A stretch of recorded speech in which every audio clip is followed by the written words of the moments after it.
Have you ever finished a service, sat on a milk crate behind the restaurant, and wondered, is this really what I signed up for? You still love cooking, but your passion that got you here feels buried under fear, exhaustion, repetition. And I get it, because I've been here myself. I am Furqan, and I worked at some of the hardest, most demanding kitchens in the world, Noma in Copenhagen, Mugaritz in Spain. And today, for the past 3 years, I work as an R&D chef at the Basque Culinary Center. And from this transformation that I've made, I help other chefs innovate their careers around the food system, but outside of restaurant kitchens. In this short episode, I will share how I realized it was time to leave restaurant kitchens, 5 signs that you might be ready to, and what real options exist once you leave the restaurant kitchens. So if you're questioning your path, stay with me, this one's for you.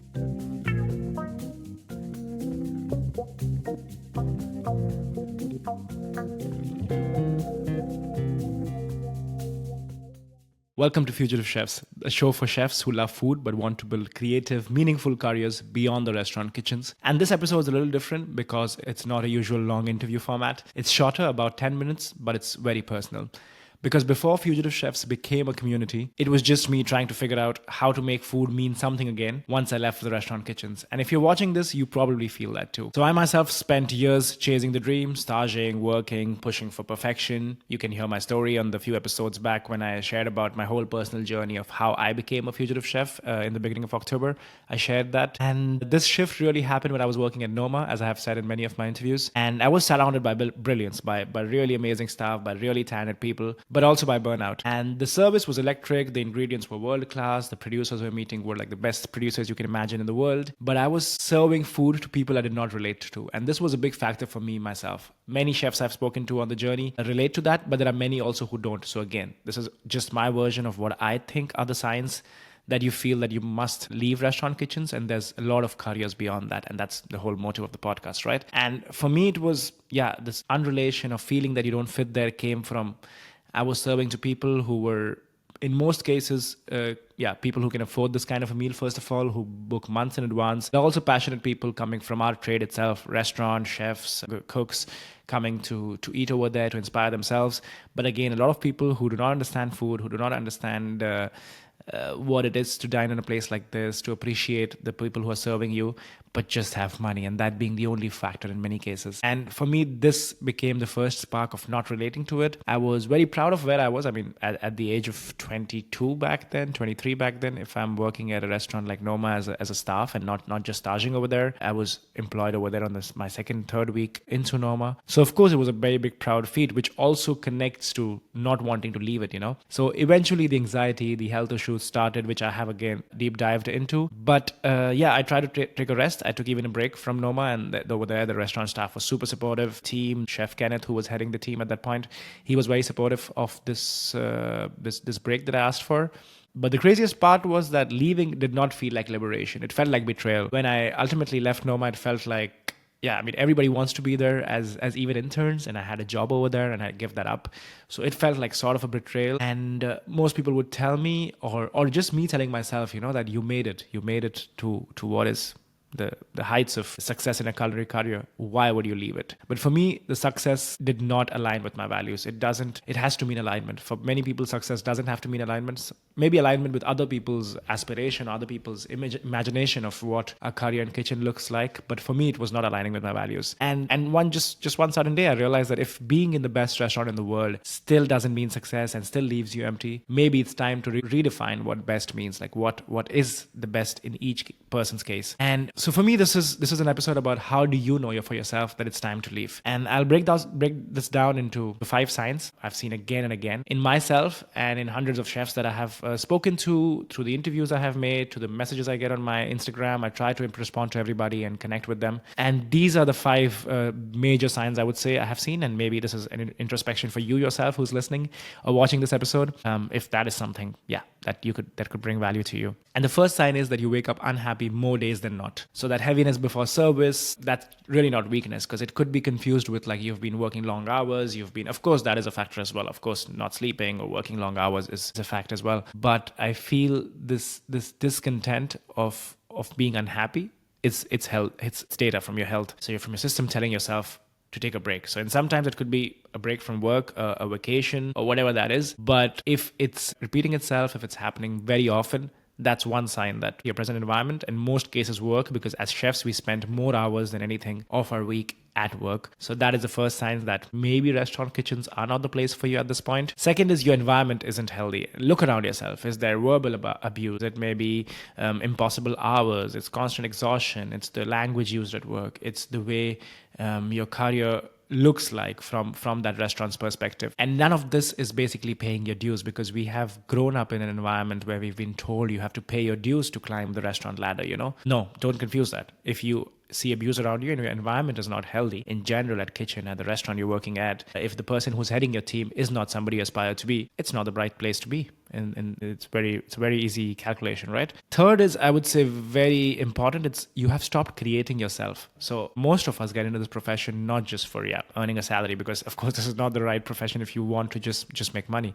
So you get there for passion, you get there for creating, for being a creative person yourself. And if the place you are doesn't permit that, doesn't have a program for you to be able to create, to be able to provide inputs to the creative idea of the restaurant, maybe it's not your place. Maybe you're too young into the career, and that's fine. You need to train. But if there's nobody listening to you, every input is valuable in a restaurant kitchen. And if that environment doesn't allow you to do that, I think it's not the place for you to be at. So once this creativity dies, that fire goes out in a person's passion. And that's something Joseph Youssef himself said on the podcast, that he was not somebody who got burnt out by kitchen hours. He was somebody who saw that it was not the place where people were being creative. It was a place where people just repeat. Possibly there's one or two people on the top who create, but the rest of the staff is just repeating. It's monkey see, monkey do, in his words. And that's one sign, I would say, which means that restaurant kitchens are not giving you what you're looking from your career. The fourth one is your pay doesn't match your talent. So that's again one more thing. If you feel, and for that, very good ways to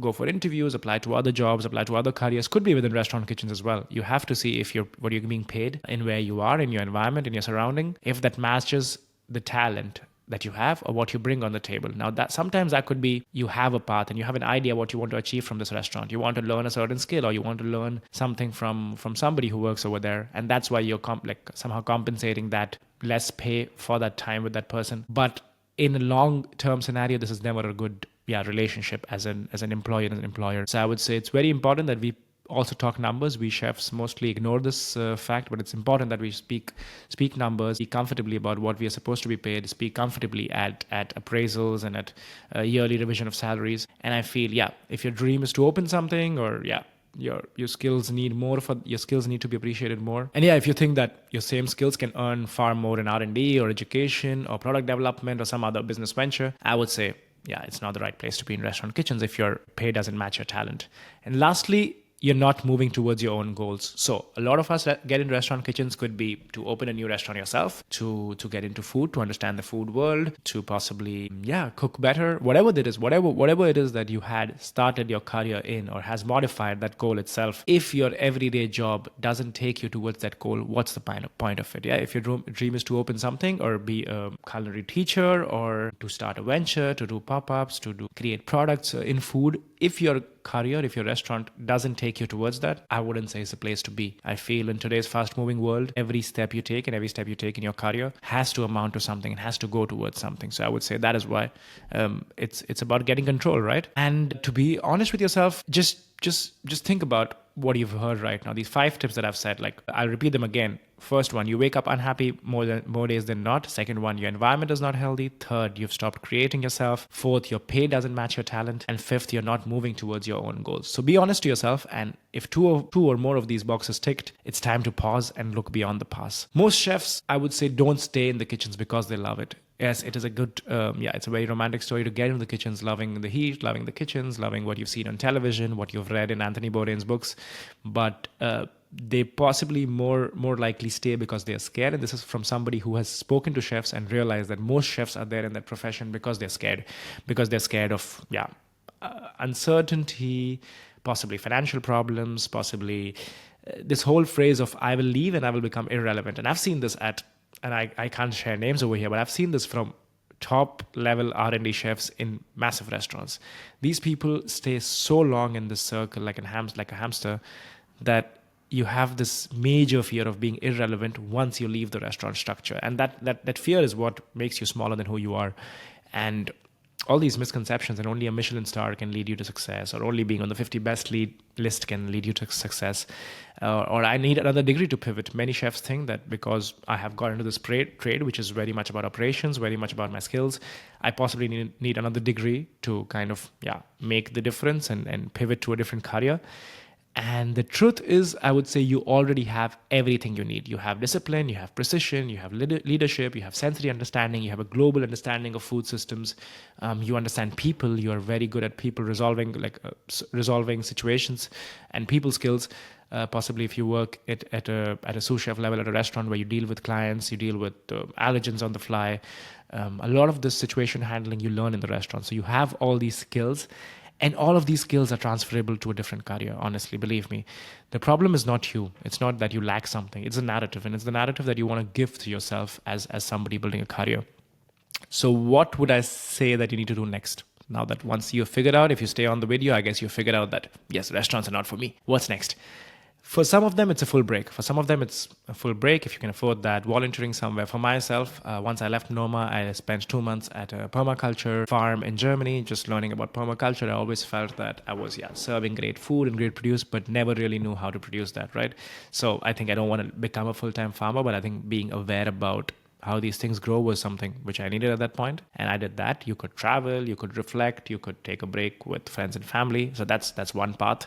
For many of them, it's a side project. I would say a safer, smarter way. If you have an idea where you want to pivot next, maybe it's doing pop-ups. Maybe it's you're somebody who's just, for example, you're somebody who's, I don't know, you're a South African living in Denmark and working in restaurants. And you think, okay, wow, South African cuisine is getting some importance and some attention. What if I host workshops of South African cooking classes in Denmark? Maybe that's a pivot you want to make. As a full-time career, be consultant for South African restaurants in Denmark. But before that, while you have your day job, while you have the evening restaurant job, you can possibly on the weekends do some small things, do a cooking class for people you know around with your Instagram, push that around and see if that is a credible way to earn money before you pivot and before you make that massive step. But the key is to treat your creativity like a muscle, not a job title. So you have to train that muscle. And when you stop seeing yourself as just a chef, that's where you open new doors for yourself. Those doors can be R&D, education, storytelling, so all the content creation. It could be food tech. You could be somebody who's helping, I don't know, oven companies to make more efficient ovens for restaurants. But I have done a full episode about this, of what paths are out there. I will do more of them. I will put them up